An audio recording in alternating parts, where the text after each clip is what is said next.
Hello दोस्तों, online teaching class में आप सभी का स्वागत है। मैं श्यामलाल उदेनिया आप सभी का स्वागत करता हूं। हम कालिदास द्वारा रचित अभिज्ञान शाकुंतलम नाटक के प्रथम अंक का अध्ययन कर रहे हैं। इसी पिछली क्लास में हमने पढ़ा कि शकुंतला को एक भंवरा जो है परेशान कर रहा होता है और उससे पीछा छुड़ाने के लिए शकुंतला यहाँ वहाँ भाग रही होती है। इसी कड़ी में राजा कहता है, राजा सत्वरम उपसृत्य शीघ्र ही पास जाकर के कह पौरवे वसुमतीम शासितानि दुर्विनीतानाम अयमाचरत्य विनयम मुग्धासु तपस्वी कन्यासु।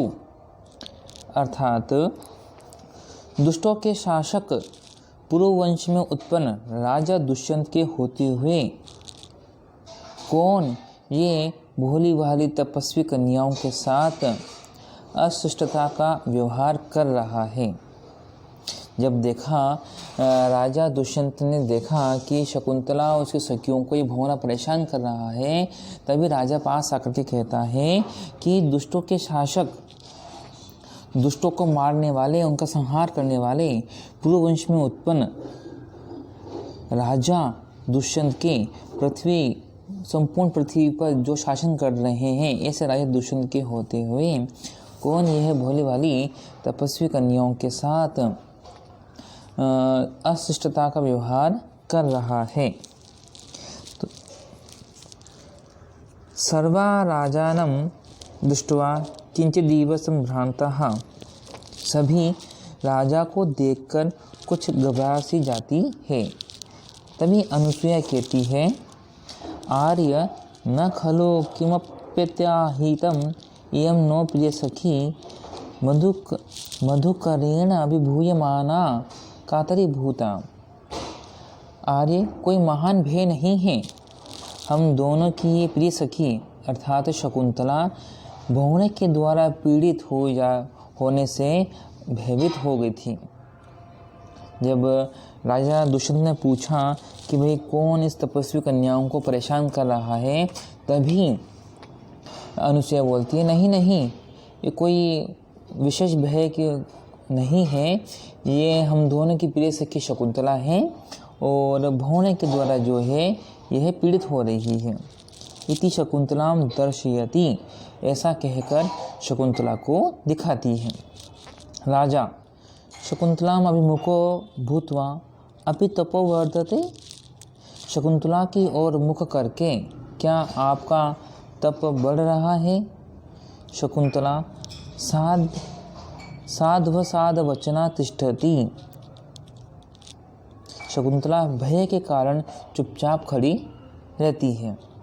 तभी अनुसूया बोलती है, इदानीं अतिथि विशेष लाभेन हला शकुंतले गच्छोटजं फलमिश्रमर्घमुपहर इदं पादोदकं भविष्यति। अनुसूया बोलती है, हाँ, इस समय विशिष्ट अतिथि आपके आगमन से तप और बढ़ रहा है। सखी शकुंतले, कुटी में जाओ, फल से युक्त अर्घ्य अर्थात पूजन आदि सामग्री को लेकर के आओ। ये घड़े का जल है, पैर धोने के लिए पानी हो जाएगा। भाई, जब दुष्यंत ने कहा कि क्या बात है शकुंतला, आपका तप बढ़ रहा है, इस तो झटती ही अचानक से ही अनुसूया इस बात को संभालती है और बोलती है कि नहीं, यह तप तो क्या है, आपके आगमन से बढ़ रहा है। तो फिर शकुंतला को बोलती है कि हे शकुंतले, आप कुटी में जाओ और फल से युक्त जो पूजन की जो सामग्री है उनसे लेकर के आओ, हम इनका अतिथि सत्कार करते हैं। तो हमने यहाँ तक पढ़ा है, तो उसमें कुछ व्याकरणात्मक टिप्पणी की दृष्टि से कुछ पद आए हैं, जैसे कि दृष्टवा एक शब्द है, इसका प्रकृति प्रत्यय देखिए, इसमें दृश्य धातु है और कत्वा प्रत्यय है। इसी तरह फलमिश्रम, इस पद में तृतीय तत्पुरुष समास है, जिसका समास विग्रह है फलैहि मिश्रम। पादोकम, पादाय उदकम, पादोकम। शास्त्रों में कहा गया है कि अतिथि सत्कार का विधान होना चाहिए। तो पादोत्कम से तात्पर्य है कि हम जब अतिथि आते हैं तो उनका हम पैर धोते हैं, उनका अतिथि सत्कार करते हैं। इसी तरह एक शब्द आया है शकुंतलाभिमुखः, शकुंतलायाः अभिमुखः, शकुंतलाभिमुखः, अभिगतम मुखम अस्य सह। तो इस तरह यहाँ पे दो प्रकार से समास हो रहे हैं। एक तो तत्पुरुष समास हो रहा है इस पद के अंतर्गत, दूसरा बहुव्रीहि समास हो रहा है।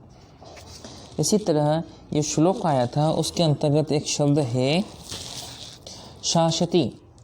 यहाँ यस्य च भावेन भावलक्षणम, इस सूत्र से सप्तमी विभक्ति होती है। और इस जो श्लोक में है आर्या छंद है। कौन सा छंद है इसके अंतर्गत? आर्या छंद है। तो दोस्तों आज के लिए इतना ही। धन्यवाद।